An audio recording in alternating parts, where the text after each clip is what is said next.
Despite the great fame that the legend of the lost continent of Atlantis enjoys, it is indeed just a legend without any evidence. It's a story that popped into Plato's mind, but if you search well in history books, you will find lost continents and lands, with their existence being more likely than Atlantis.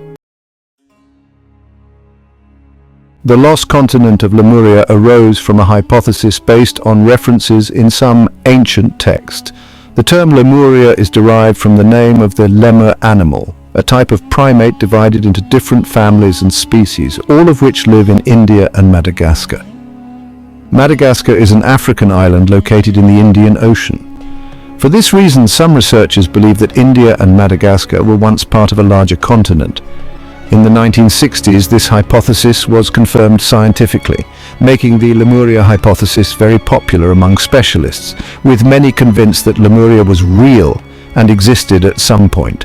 Some believers in this hypothesis say that Lemuria was the cradle of civilization. The story of Lemuria branched out and led to various minor disputes, such as whether it sank in the Indian Ocean or both the Indian and Pacific Oceans, as it was a very large continent.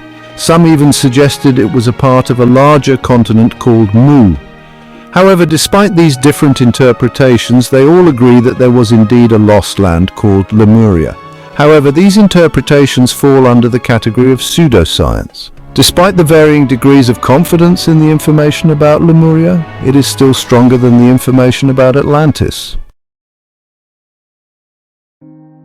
Another lost continent is Mu, which also has geological evidence similar to Lemuria.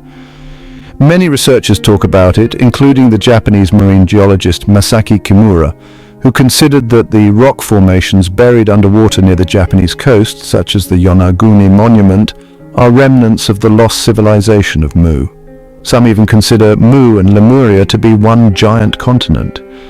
Based on these findings, researchers have developed a complete hypothesis about Mu, suggesting it extended from the Hawaiian Islands in the Pacific Ocean to Australia and the Fiji Islands.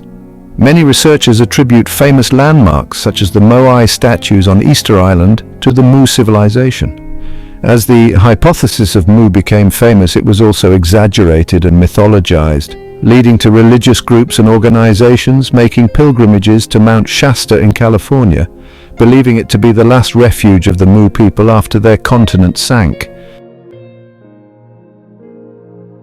In ancient Egyptian mythology, Osiris is considered the god of resurrection and judgment. Osiris has a famous story with his wife Isis and their son Horus, who are considered among the benevolent gods. Ancient mythologies often contain some accurate information, such as the flood of Noah, mentioned in Mesopotamian mythology. Therefore, researchers consider that some information in mythologies may be true.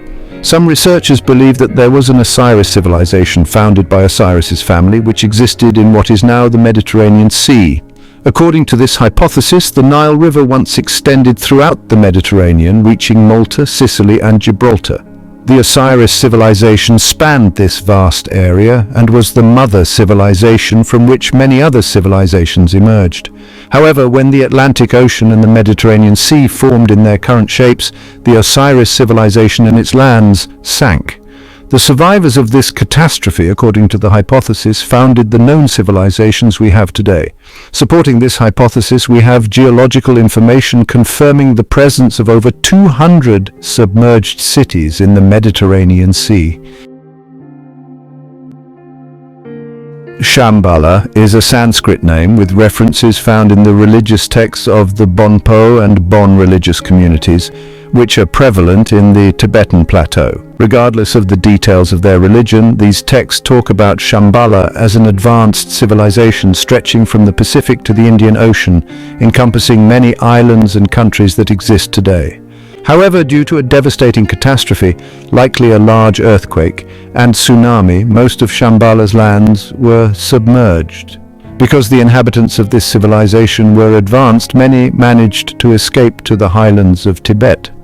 They created a network of pathways, roads, and caves in the high mountains. Although some pathways have been discovered in the Tibetan plateau, They do not match the scale described in this hypothesis. Furthermore, Buddhists claim that the texts in these manuscripts convey philosophical and spiritual meanings rather than actual historical events, suggesting that the people of Shambhala retreated spiritually to the highlands of Tibet, symbolizing a higher world. Despite the differing views, the two groups acknowledge the existence of Shambhala. Despite the great mystery surrounding this civilization, the evidence for its existence is stronger than the evidence for Atlantis. The mystery is so deep that researchers are not even agreed on its name, temporarily calling it Pumapunku and Tiwanaku. This site is within Bolivia, near the Peruvian border, and features a mysterious complex of pathways. The entire area is a high plateau in the Andes, reaching 4,000 meters above sea level. The religious texts of the Inca civilization and others in the region consider this the place where the world began. To this day, the location lacks any scientific explanation. It is a very high place with ruins, massive stones and statues, and it is unclear how such heavy materials were transported there. The structures are intricately designed, making it nearly impossible for them to have been manually built, resembling the mystery surrounding the Great Pyramid. Some researchers consider the mystery here to be even greater. The problem also lies in the disagreement among researchers about the age of these ruins. Initially, it was believed to have been built between 400 and 600 AD, but many researchers who studied the site questioned this date, expecting the ruins to be 15,000 years old. Another mysterious site is the Wall of Faces, featuring a collection of rocks carved into human faces. Some researchers believe these faces represent people of all races, including Arab, European, and African. However, other researchers doubt this interpretation, suggesting that most faces are weathered and their features are not clear. If we assume that this interpretation is correct, and these are faces of people from different races, it raises the question of how people from 15,000 years ago knew about the different human races across the world, let alone transporting such massive weights 4,000 meters above sea level. This is why many people resort to theories involving extraterrestrial beings. That's it. Who made it this far? Those who did are the best. Give us a like before you leave so we know how many reached the end. Don't forget, if you have a suggestion for an episode, write it in the comments.